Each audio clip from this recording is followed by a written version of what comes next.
అనంత కరుణామయుడు అపార కృపాశీలుడైన అల్లాహ్ పేరుతో ప్రారంభిస్తున్నాను. సూర్య అత్తూర్ 22వ వివరణ 2వ రుకు. దేవుని దాసులైన మానవులకు దైవం పట్ల ఏమరుపాటులో పడకుండా హెచ్చరించడానికి, వాస్తవికత పట్ల జాగరూకపరచడానికి కృషి చేస్తూనే ముందుకు సాగు. ఎందుకంటే దైవకృప వల్ల నీవు జోస్యం చెప్పేవాడివి కావు, మతి చలించిన వ్యక్తివి కావు. అరబీలో జ్యోతిష్యం చెప్పేవారిని, జోస్యాలు చెప్పేవారిని, భవిష్యత్తును తెలిపే మేధా సంపన్నుల్ని కాహిన్ అని అనేవారు. అజ్ఞాన కాలంలో ఇదొక ప్రత్యేకమైన స్థిరమైన వృత్తిగా విరాజల్లేది. కాఫిర్లు దావా చేసేది, వారిని గురించి బలహీనమైన మూఢనమ్మకాలు గలవారు కూడా భావించేదేమిటంటే వారికి నక్షత్రాల పోకడలు తెలుసని, లేదా భ్రమించే ఆత్మలు శైతానులు జిన్నులతో వారికి ప్రత్యేకమైన సంబంధాలు ఉన్నాయని, దాని కారణంగా వారు అగోచర విషయాల సమాచారం తెలుసుకోగలరని అనుకునేవారు. ఏదైనా వస్తువు పోగొట్టుకుంటే అది ఎక్కడుందో వారు చెబుతారు. ఎవరి ఇంటనైనా దొంగతనం అయితే దొంగ ఎవరో వారు చెప్పగలరు. ఎవరైనా తమ అదృష్టాన్ని గురించి తెలుసుకోదలిస్తే అది వారు తెలిపేవారు. ఈ ఉద్దేశాలతోనే జనం వారి వద్దకు వెళ్ళేవారు.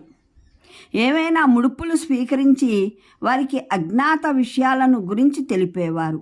వారు స్వయంగానూ జనవాసాల మధ్య కేకలు వేస్తూ తిరిగేవారు, జనం తమ వద్దకు రావాలని. వారి వేషధారణ కూడా ప్రత్యేకంగా ఉండేది. దానివల్ల వారిని వెంటనే గుర్తించడం సాధ్యమయ్యేది. వారి మాటల ధోరణి కూడా సామాన్య వ్యావహారిక ధోరణికి భిన్నంగా ఉండేది. వారు యతి ప్రాసల అలంకారిక వాక్యాలు ప్రత్యేక శైలిలో కాస్త రాగయుక్తంగా పలికేవారు. సాధారణంగా ప్రతి వ్యక్తి తనకు అవసరమైన అర్థాన్ని గ్రహించేలా ద్వంద్వార్థాలు, డొంక తిరుగుడు వాక్యాలు ప్రయోగించేవారు. ఖురైష్ నాయకులు సామాన్య జనుల్ని మోసపుచ్చడానికి దైవ సందేశహరులు సల్లల్లాహు అలైహి వసల్లం జోస్యం చెప్పేవారని నిందించింది. కేవలం ఆయన జనుల కనుమరుగైన వాస్తవాలను గురించి తెలుపుతూ ఉండటం చేతను. దేవుని ఒక దూత తనకు వహీ ద్వారా దేవుని వచనాన్ని చేస్తున్నాడని అనడం చేతను. ఆయన వినిపిస్తూ ఉన్న దైవవచనం అంత్య ప్రాస కలిగినది కావటం చేతను వారి ఎత్తులు వేసేవారు. కానీ అరేబియాలో ఏ వ్యక్తి అయినా వారి ఆరోపణ వల్ల మోసపోలేడు. ఎందుకంటే కాహిన్ల వృత్తి పట్లను, వారి వేషభాషలను, వారి మాటల ధోరణిని ఎరుగని వారు ఎవరూ లేరు. వారు చేస్తున్న పనేమిటో అందరికీ తెలిసిన విషయమే.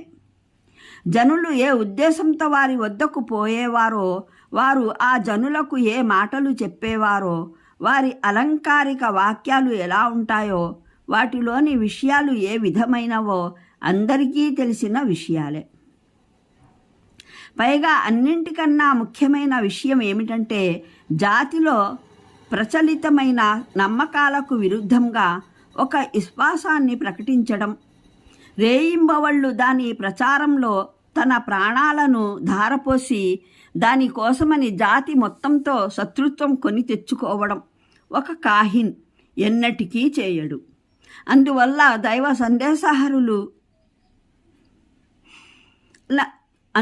దైవ సందేశహరులను గురించి ఆయన పైన కాహిన్ అన్న నింద మోపినప్పుడు ఆ ఎత్తి పొడుపు ఆయనకు ఏమాత్రం అతికేది కాదు. అరేబియాలోని అత్యంత బుద్ధిమాంద్యం గల వ్యక్తి అయిన ఈ నిందకు మోసపోయేవాడు కాడు. ఇదే విధంగా ఆయన సల్లల్లాహు అలైహి వసల్లంకు మతి భ్రమించిందన్న అపవాదు కూడా మక్కా తిరస్కారులు కేవలం తమ మానసిక తృప్తికి మోపేవారు. నేడు ఆధునిక లజ్జావిహీనులైన పాశ్చాత్య రచయితలు ఇస్లాంకు వ్యతిరేకంగా తమ వైషమ్యం మంటను చల్లార్చుకోవడానికి, దైవం మన్నించుగాక, ప్రవక్త శ్రీ సల్లల్లాహు అలైహి వసల్లంకి మూర్ఛ వ్యాధి ఉన్నట్లు, అది ఫిట్స్ వచ్చినప్పుడు ఆయన నోటి నుంచి వెలువడిన మాటల్ని జనులు వహీగా పరిగణించేవారని వాదిస్తారు. ఇటువంటి అసహ్యమైన నిందలను బుద్ధి కుశలత గల ఏ వ్యక్తి ఆనాడు ఖాతరు చేయ తగిందని భావించలేదు. నేడు కూడా ఏ వ్యక్తి అయినా ఖురాన్ని చదివి దైవ సందేశహరుల నాయకత్వం, ఆయన మార్గదర్శకత్వంలో సంభవించిన అత్యంత ఆశ్చర్యకరమైన కార్యాలను చూసి ఇదంతా మూర్ఛరోగం వల్ల సంభవించిన మహత్యాలని నమ్మడము సంభవం కాదు. అంటే ఈ వ్యక్తికి ఏదైనా విపత్తు వచ్చి పట్టుకుంటే ఏ విధంగానైనా ఈయన పీడ విరగడ అవ్వాలని మేము నిరీక్షిస్తున్నాము. బహుశా వారు భావించేదేమిటంటే మహానీయ ముహమ్మద్ సల్లల్లాహు అలైహి వసల్లం మా దేవతల్ని వ్యతిరేకిస్తున్నారు, వారి మహిమల్ని కాదంటున్నారు. అందువల్ల దైవం మన్నించుగాక, ఆయన పైన మా దేవతలు ఏదైనా దెబ్బతీస్తారు, లేదా ఎవడైనా గుండె గాయపడ్డవాడు ఆయన మాటలు విని మానసిక స్థిమితం కోల్పోయి అగ్రహావేశంలో ఆయన్ని సంహరించి వేస్తాడు. ఇది వారి తలంపు. దీనికి 2 అర్థాలు సాధ్యం. ఒకటి, నేను చూస్తున్నాను మీ ఈ ఆశ ఫలిస్తుందో లేదో అని. 2, నేను ఎదురు చూస్తున్నాను శాస్తి జరిగేది నాకో మీకో అని. ఈ 2 వాక్యాలలో విరోధుల దుష్ప్రచారం మొత్తాన్ని తుడిచిపెట్టేసి ముసుగు తీసివేసినట్టు చేయడం జరిగింది. వాదన క్లుప్తంగా ఏమిటంటే ఖురేష్ నాయకులు పెద్దలు బాగా బుద్ధిమంతులుగా చలామణి అవుతున్నారు. వారి బుద్ధి వారికి బోధిస్తున్నదేమిటి? కవి కానీ వ్యక్తిని కవి అనడం, జాతి మొత్తం ఒక వ్యక్తిని వివేకవంతుడని అంటూ ఉండగా అతన్ని మతి భ్రమించిన వాడని అనడం, జోస్యాలతో ఎటువంటి సంబంధం లేని వ్యక్తిని అనవసరంగా జోస్యుడు అనడం, ఇదేమైనా బుద్ధిమంతుల పనేనా? సరే, బుద్ధి ఆధారంగానే ఏదైనా తీర్పు చేసే మాట అయితే ఒక్క తీర్పు చేయవలసింది కదా. అనేక తీర్పులు, అవి విరుద్ధమైన తీర్పులైతే ఒకేసారి చేయలేరుగా. ఒక వ్యక్తి ఒకేసారి కవి, మతి భ్రమించిన వాడు, జోస్యం చెప్పేవాడు ఎలా అవగలడు? అతను పిచ్చివాడైనట్లయితే జోస్యం చెప్పేవాడు కాలేడు, కవి కాలేడు. జోస్యం చెప్పేవాడైనట్లయితే కవి కాలేడు, మరి కవి అయినట్లయితే జోస్యుడు కాలేడు. ఎందుకంటే కవిత భాష, దాని చర్చనీయాంశాల విషయ పరిధి వేరైనవి. జోస్యం చెప్పేవాని భాష, దాని విషయాలు వేరైనవి. ఒకే వచనాన్ని ఒకే సమయంలో కవిత అనడం, జోస్యము అనడం, కవిత జోస్యముల మధ్య వ్యత్యాసం తెలిసిన వ్యక్తి వల్ల జరిగే పని కాదు. కాగా ఇదంతా ప్రస్ఫుటంగానే తెలుస్తుంది. మహానీయ ముహమ్మద్ సల్లల్లాహు అలైహి వసల్లంకు వ్యతిరేకంగా ఈ విరుద్ధ భావాలు బుద్ధిని ఉపయోగించి కాక కేవలం పూర్తిగా మంకుతనంతో, మొండి పట్టుతో చెబుతున్నవే అని. జాతి మహానేతలు వైషమ్యం, వైరుధ్యంలో, విద్వేషంలో గుడ్డివారైపోయి తలాతోకాలేని ఆరోపణలు చేస్తున్నారని, వీటిని సౌజన్యశీలుడైన ఏ వ్యక్తి గంభీరంగా గ్రహించడని తెలుస్తూనే ఉంది.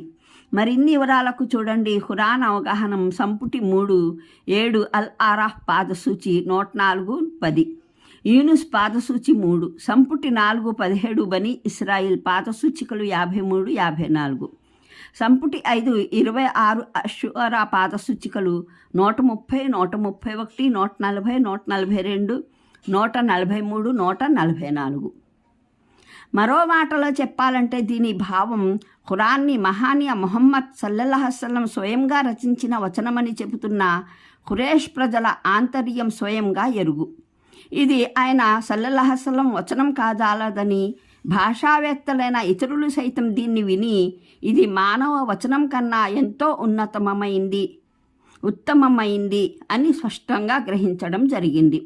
అంతేకాక వీరిలో మహానీయ ముహమ్మద్ సల్లల్లాహు అలైహి వసల్లం బాగా ఎరిగిన వ్యక్తి ఇది నిజంగానే ఆయన వచనమే అని ఎన్నటికీ అనుమానపడటము సంభవం కాదు.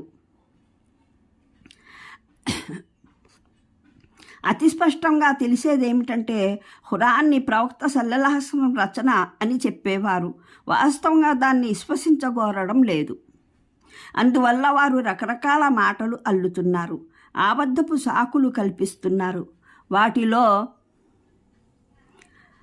ఇది ఒక సాకు మాత్రమే. మరిన్ని వివరాలకు చూడండి ఖురాన్ అవగాహనం సంపుటి 3, 10, యూనుస్ పాదసూచి 21, సంపుటి 5, 25 అల్ ఫుర్ఖాన్ పాదసూచి 12, సంపుటి 6, 28 అల్ హసస్ పాదసూచి 64, 29 అల్ అన్కబూత్ పాదసూచికలు 88, 89, 32, అస్సజ్దా పాదసూచికలు 1, 4, సంపుటి 7, 41 హామీం అస్సజ్దా పాదసూచి 54, 46, అల్ కహఫ్ పాదసూచికలు 8, 10.